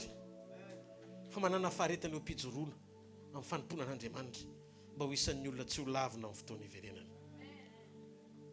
Ny hoe vita ny zavatra rehetra. Dia zao tadidio, mila mametraka ny lanjany mandrakizay ianao. Fa ny mandrakizay ny efa vita ny Jesosy. Ka natoinana sakany eto ambonin'ny tany ahatonga anao tsy handroso ho amin'ny mandrakizay io. Dia ataovy zava-poana zany fa ozy izy ny ten'Andriamanitra zay maharesy no avelako hiditra sy toetra eo kavanany. Ndraiky ozy izy tahaka ny toerako teo koa amin'ny Apokalipsy 2:20 milaza an'izany ny Baiboly. Jesosy navita ny zavatra rehetra. Fa zao talohan'ilay teneny hoe vita ny zavatra rehetra nombohana ny tanany, ny fatsena ny tongony, le fonina ny lany voany. Fa ny zavatra nahavariana dia zao rehefa vita ny zavatra rehetra ka maty Jesosy dia ny vavany tsy nizairy ny devoly teny adiny zareo nanjaitra molony mbola niteny any izy ny tanany azo fatsihana ny tongony azo fatsihana ny ainy azo ny esorina fa ny vavany adiny zareo fa vao niteny izy hoe vita dia vita. Tsika mahafantatra ny mpanompon'Andriamanitra goavana rehetra dia manana tantara daholo ny aretany melohany na mpanompon'Andriamanitra lehibe nahitana taratra ny fahatsaran'Andriamanitra teo amin'ny fiainan'izy ireny. Nisy fanenjehana, nisy fanaratsiana, nisy fahakalana noho ny anaran'i Jesosy fa nijory foana tamin'ny fitiavana izy ireny. Tsika mora miteny hoe ka tsy zany anie pastera fandraosony hoe alahatra aminao mihitsy ny tenin'Andriamanitra mahakasika ny tsy voatery ho zany nefa ianao matahotra. Dia tiako fantatrao zao aprimo aloha ny teolojianao fa resaka tsika momba ny révélation aloha. Ny mpianatra tsy nilanja ny boky 10 Mose sy nandehandeha ohatr'izany koa Jesosy avy any Nazareta. Fa rehefa tonga ny fotoana amoron'Andriamanitra ny tany sy ny lanitra dia niteny izy misy mazava dia nisy mazava. Rehefa mitomba ao anatin'ny fahatakaranytsika ny fahamarinan'izay zavatra nolazain'Andriamanitra tamintsika dia afaky mijorontsika miditra ao sy miombona amin'izany teny zany. Ny tenin'Andriamanitra tsy natao raisitsika eo amin'ny loha fa natao raisitsika eo amin'ny fo. Ny tenin'Andriamanitra mantsy tsy fahalalana ara-tsiansy teolojika na filozofia ka ao amin'ny saina no ndraisantsika azy fa ao amin'ny fo satria fahamarinana. Rehefa ao amin'ny fo izy tsisy toerana ho antsikera fa fanekena amin'ny amenina, tsisy fiatsaram-belatsia satria fo feno tenim-pahamarinana no ilaina. Tiako ho fantatsika fa ara-misy inona nitaova amin'ny foron'Andriamanitra voalohany rehefa namorona ny olona izy? Fo. Ary fo koa ny fitaovana farany alalana hoe velona ny olona rehefa mitsahatra izy na maty. Dikan'izay io fo io ny takian'Andriamanitra fa tsy mitady zavatra hafa ankoatran'io izy aloha. Ny atao hoe fanoloran-tena tsara dia fanoloran-tena mianga avy amin'ny fandraisan-dahatra ny fo. Andriamanitra tsy mila ny tananao aloha. Andriamanitra tsy te hampiasa ny sainao. Ary Andriamanitra tsy mila ny tongotra ao andeha irahana aloha. Fa ny fandraisan-dahatra tady amin'Andriamanitra voalohany atolory azy ny fonao. Rehefa feno ny fonao, mahazo mihetsika amin'izay ny tananao, mahazo mihetsika ny sainao, mahazo mihetsika ny fanomezana ambony rehetra. Zany mahatonga ny fanoloran-tena miainga avy eo amin'ny fandraisan-dahatra ny fo voakasitran'Andriamanitra. Nanome fitiavana hompontsika Jesosy. Raha tokony tsy tokony hisy toerana ho amin'ny fahakalana, tsy tokony hisy toerana ho amin'ny fahatezerana na ho amin'ny fialonana. Ny zavatra tiany Jesosy ho hita ao anatin'ity communion androany arivo ity, fahatsarana, fitiavana, fanetretena. Zany tiany Jesosy ho hita. Ako feno Andriamanitra ny fotsika. Tsy maninona, mety tsisy ninina ao andohanao, nataon'ny olona hoe dondrona azy ianao tsy maninona. Fa tsy nataon'Andriamanitra ao amin'ny lohanao ny fiainanao fa ao amin'ny fonao. Dikan'izany ny loharanonay na fanao mandroso. Raha mbola mitempo ny fonao, raisy Jesosy ho tompo sy mamonjy ny fiainanao mandokana. Avelao izy anjaka ao anatinao tanteraka. Amin'ny fo no inona, azahoana fahamarinana, ary amin'ny vava no itenenana, andraisana famonjena. Amin'ny fo ny fiainana fa tsy eo amin'ny loha. Noho izany loharano ny fitiavana, loharano ny fifaliana, ny loharano ny fahatsarana rehetra dia ao am-ponao. Kristy ilay teny tonga nofo antsika. Mahavariana. Fa nisy fotoana izy natao hoe Jesosy, ary nisy fotoana nampiana hoe Kristy fa nitoerana nandraisana andreo tsy nitovy. Rehefa tonga ny anjely Gabriel ny teny tamin'ny Maria, hiteraka zazalahy ianao, ny anarany atao hoe Jesosy. Dia hozy izy Maria, inona ny dikan'izany? Jehovah mpamonjy. Avy amin'ny famonjena ny olona. Dia zao ny zavatra nisy. Iny anarany iny ny antsoina Jesosy Jesosy isaky ny tanàna. Dia Jesosy tamin'io mpandrafitra. Jesosy koa ny rana hividy sakay. Jesosy mety lasa nandehananao baolina niaraka tamin'ny ekipa ohatra ny ankizy rehetrarehetra ireny.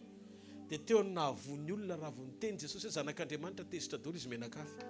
Olona niara-lalao taminaiko zanak'Andriamanitra indray androany. Sorena sa tsy sorena ry zareo? Sorena. Fa rehefa tonga ny fotoana anankiray, tonga ny fanan'Andriamanitra indray namangy ny Simeona. Teo izy tamin'ny andro fahavalo, io ny Kristy hozy izy napahitana azy. Anjely no ny rana nanome ny anarana hoe Jesosy, ary ny fanamasina nidina tao amin'ny Simeona nanome ny anarana hoe Kristy. Noho izany, raha vao tonga tao amin'ny Jesosy, Kristy, dia feno ny fepetra mahandriamanitra azy satria ny antony maha-kristy azy dia le mission an'Andriamanitra tao aminy tamin'ny alalan'ny fanahy. Ny dikan'izay ninonino nandrasany eo dia tsy maintsy mahomby Jesosy rehefa ao Kristy farany. Dia iteny alohan'ny izarana ny mofo sy ny kapoaka. Militsika manana n'ity fatakarany ity androany. Zay zavatra rehetra nitenen'i Jesosy dia marina daholo. Avereny zao zay zavatra nolazain'i Jesosy dia marina daholo. Averenao mponoana zay zavatra rehetra nolazain'i Jesosy dia marina daholo. Dia zao nolazain'i Jesosy talohan'ny nahafatesany. Ozy izy hoe ho faty ny zanak'olona. Ho faty izy ozy izy. Dia ho alevina izy. Fa rehefa amin'ny andro fahatelo izy dia hitsangana.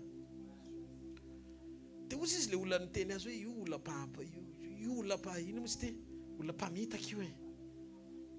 Dia misy fotoana tadiavin'ireo vonoana zany hoe tsisy ny tantaran'ny Lazarosy natsangana, tsisy jambatra ny amboka nampahiratana, tsisy Bartimeo teny amin'ny lalan'ny Jeriko. Tiany zareo fafany zany zavatra zany. Fa zao ny zavatra nremarkeny ny mpanapaka tao Roma. Zao zay zavatra nitenen'ny rangahy io tsy maintsy mitranga. Noho izany renforcement ny garde any am-pasana rehefa leviny io fa mety probable ny itsanganany io.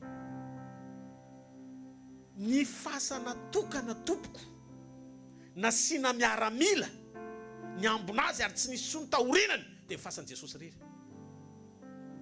Satria faty mampitahotra ny tao. Olona maty fa natahoran'ny olombelona. Maramila mitondra bazoka, mitondra maramila fotsiny iandry faty so hitsanganao le faty. Fa nanambenany io, nansakanany io, nanampangovotra io, tonga ny andro fahatelo sokatra ny fasana, nitsangana ny mahery ambony mahery. Tiako fantatra androany fa zay Andriamanitra zay nitoriko aminao. Tsy mitory teny mahafinaritra ho anao fa mitory fanambarana marina aminao. Satria velona izy dia velona koa ianao. Ary nataiza toerana nisy ny fahafatesanao amin'ny takarivo ty Andriamanitra nangana anao vaovao indray. Niza tonga eto mila nikasika Andriamanitra mody miaraka amin'izany ianao amin'ny anaran'i Jesosy. Ataontsika isangana amin'ny toerana misy antsika dia no fofantanantsika any amin'ny lanitra sotra azy amin'ny fotsika manontolo. Sotranao zay iray noho ny fitiavana sy ny famindraponao. Efa nataonao velona sy tanteraka teo amin'ny fiainanay ny fahatsaranao rehetra. Tsy misy mihitsy ny tahaka anao amin'izay Andriamanitra. Tsy misy mihitsy no afaka hanakana ny sitraponao tsy ho tanteraka eo amin'ny fiainanay androany. Ka ao anatin'ity fandraisana androany ty ataovy tsapanay Andriamanitra. Fiainao ny lalana, fahamarinana ary fiainana. Tsy misy makany amin'iray efa tsy amin'ny alalanao rery. Dia aoka ny finoanay, aoka ny ao anatinay anapahatsapana androany. Fa zao fotoana iombonana ilay latabatra aminao zao dia fotoana tena iraisanay aminao tanteraka. Fotoana tena iraisanay amin'ny fahamarinanao tanteraka. Ataovy tanteraka ao anatinay. Fa rehefa ianao ny miasa tsy misy masakana Jesosy. Rehefa ianao ny miasa tsy misy masakana. Ny teninao tsy maintsy tanteraka. Fa namaty atelona tany am-pasana izy anao tsy maintsy nitsangana. Nizaniza ny andry an'izany tsy ho tanteraka dia ny maso no nahita. Ary zay rehefa misokatra ny fasana tonga safotra daholo ny miaramila rehetra. Satria ny fitsangananao tsy nataonao hitan'ny olona zay tsy mino anao. Fa rehefa nitsangana ny azakazaka Marta sy Maria ary ny mpianatra roalahy tonga teny amin'ny fasana. Nijery efa nisokatra amin'ny fasana, indro foana ny fasana fa tsy taon'ny zanak'Andriamanitra. Ny anjely efa teny ivelany, nampahery Andriamanitra. Ka androany arivo ataovy tsapanay amin'izao fotoana izao Jesosy. Fa zao fiombonana latabatra aminao zao dia tsy zava-pony zao Andriamanitra.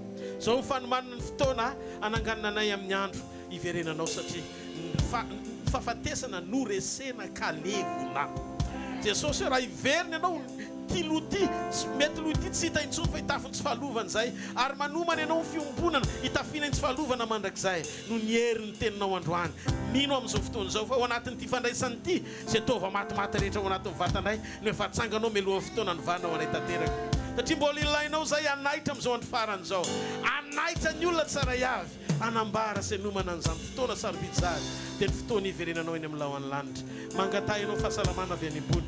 Mangatay ianao fikoriana ny fahasoavan'Andriamanitra afa-kiasa tsara ao anatinao. Ary ao anatin'ny fiombona ataovy azonao antoka fa iray tanteraka amin'ny Jesosy ianao. Izy no ilainao. Tsy fanasitrana no ilaintsika, tsy fahafahana no ilaintsika. Jesosy Kristy avy any Nazareta no ilaintsika. rehefa fena ao anatsika ny fahafenony dia ho karakarai ny ambony rehetra momba antsika amin'ity takarivo ity manany ianao fanantenana fa velona ny Andriamanitra ao Jerosalema dia aoka ny fonao ifikitra amin'ny mpanao anao ary alala fa izy ilay velona omaly sy anioany mandrakizay sady tsy miova mandrakizay izy ny hery ny fahefany ny fahasoavany atanteraka ny fiainantsika ny tsara sy mihoatra lavitra noho izay ilayntsika ho voninahitry ny anarany reny amin'ny anara mahery Jesosy Kristy avy any Nazareta. Amen. Halleluja. Antsika tsara avy any izay efa nahazo ny mofo sy ny ranom-boaloboka manana antoka amin'ity takarivo ity fa ny mofo izay hita eny an-tananao dia tsy mofo fa ny tenan'i Jesosy ary ny ranom-boaloboka izay eny an-tananao dia hoy Jesosy tsy ranom-boaloboka fa rany Jesosy.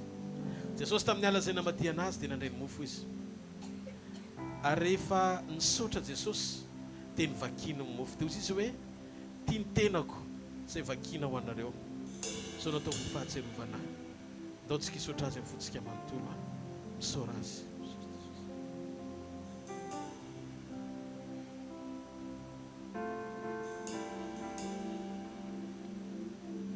Tahaka izany koa ranom-boaloboka izay manambara ny rany Jesosy izay nalatsaka ho antsika famelana ny fahotantsika. Daontsika hisaotra an'Andriamanitra ny amin'ny rany izay namela ny elontsika ho amin'ny fanekena vaovao sady mandrakizay. Fozy izy novinanao roa mihinana mofo sy misotro amin'ny kapoaka dia manambara ny nahafatesan'ny tompo ianareo mandra-piavana. Daontsika hisaotra azy amin'ny fotsika manontolo misaora azy.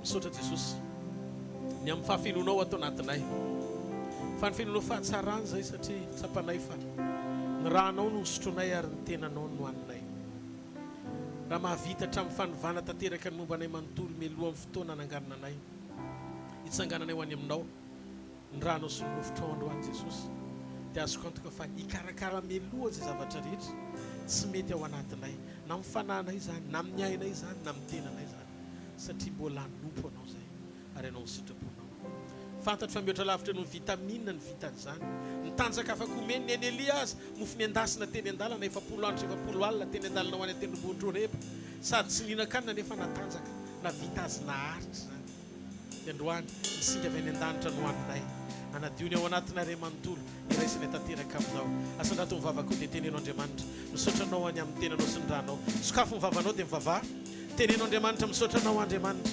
makasitraka ny amin'ny nofotrao ny amin'ny ranao izay nohanitro sotroko mamelona ao anatiko manambara fiombona pahamasinana aminao fahamarinana aminao ho fiainana aminao ho fiombona pana aminao ananakantoka amin'ny mandrakizay Andriamanitra ao amin'ny anarany Jesosy zay tsy minambolenao rehetra tompo onkoty iesitra eo amin'ny fiainako tsy anaketsy anapahifanana anapaka mandrakizay fianao ny loharano ny fiainako sy ny fisiko amin'ny fanekena vaovao sady mandrakizay efa nomena hoa fahafaham-po fiadarana fitsarana amin'ny alalan'ny fananako antoko fa miray tanteraka aminao a ianao ny tompoko Andriamanitra ianao ny fiainako Jesosy dia raiko mandrakizay ny anaranao amin'ny anara mahery Jesosy Kristy avy any Nazareta manaovy ianao androany a teny mpaminaniana ho amin'ny fiainanao manokana sokafo mivavanao teneno manaova déclaration prophétique zay zavatra tianao hitranga rehetra tenenao ambavanao zany fa amin'ny alalan'ny fiombonanao amin'Andriamanitra zay zavatra mety manakatsakana amin'ny fiainam-pananao mahatonga anao malaina mivavaka io iaisy io zay zavatra rehetra manakatsakana amin'ny fiombonanao amin'Andriamanitra mahatonga anao tsy tia mamaky baiboly io na reraka mamaky baiboly fa zavatra hafa mampavitika anao esorin'Andriamanitra anatin'ny communion zany androany ninona tontolo rehetra tsy araka ny sitrapon'Andriamanitra mbola mety mangenja manaintaina marary mitondra fa mahatonga anao mbola tsy tena tanteraka anaty fahafaham-po afaka ianao zao amin'ny anaran'i Jesosy sitrana ny fananao sitrana amin'ny ainao sitrana amin'ny rofonao rehetra amin'ny anaran'i Jesosy avy any Nazareta angatao ny fanahy masin'Andriamanitra fenoy Andriamanitra fenoy ny herinao Andriamanitra fenoy ny fananao Andriamanitra amin'ny anaran'i Jesosy avy any Nazareta sotra tompo androany fa ny osotra sy ny fahasoavanao dia ameno anay ny fanotonanao eo amin'ny fiainanay mandrakarivo ny fahatsaranao fanahy masina ameno anay hatrany tapidokatra ny paladiny vonoy sasao afao zay tsy mampilenao rehetra teo ka azo aina ny fanatrehanao fa tompo sady Andriamanitra ianao amin'ny anaran'i Jesosy avy any Nazareta amen. Daontsika ity an-tanana marika eo anay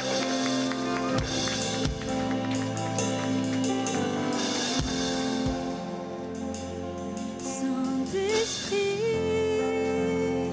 viens par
peur de crier. Oh.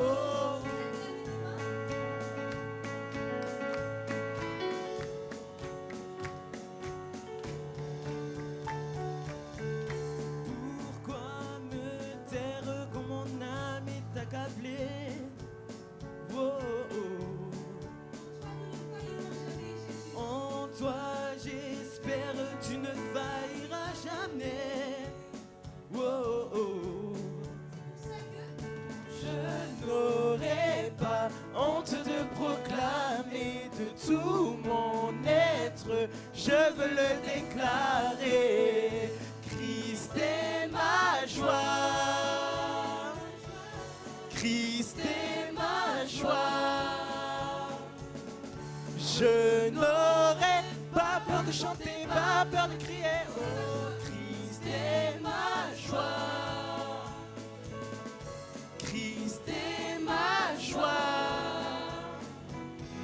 Je n'aurai pas peur de chanter, pas peur de crier. Oh.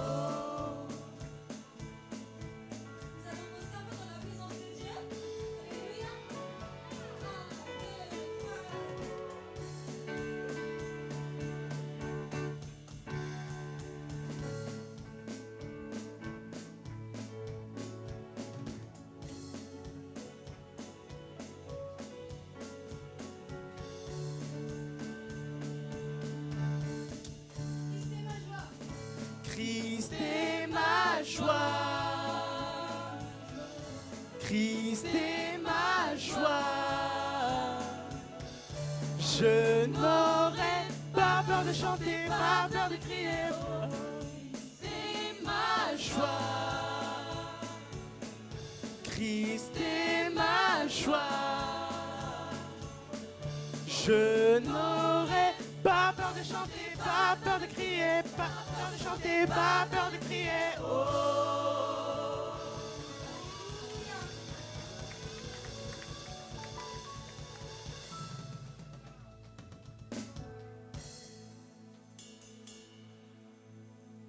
Alléluia.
Apakarin Jesosy vady tsy misy fiketronana sady tsy misy petana. Zay ny lazay Baiboly zay noho izany esory zay petina rehetra zay mbola tokony ho pasohana, pasohy alama tsara mihitsy ny toetranao. Amen. Ho anna fahatsarapana voazady hoe mpamela helika izanana, tia fihavanana, vavaka ho an'ny hafa, papahery manodidina anao, tenin'Andriamanitra velona ianao. Halleluja. Amen. Masatsy amen zany. Hitanareo ny Jehovah ka hiaro anareo. Ampamirapiratra ny tavany aminareo ny Jehovah ka mindra fo aminareo. Anandratra ny tavany aminareo ny Jehovah ka menareo fiadanana. Amin'ny anaran'ny Ray sy ny Zanaka ary ny Fanahy Masina. Amen. Zareo ny fahasoavana, fa ny fahasoavan'Andriamanitra amin'ny maty izao. Fa ny fahasoavan'Andriamanitra amin'ny maty izao anareo.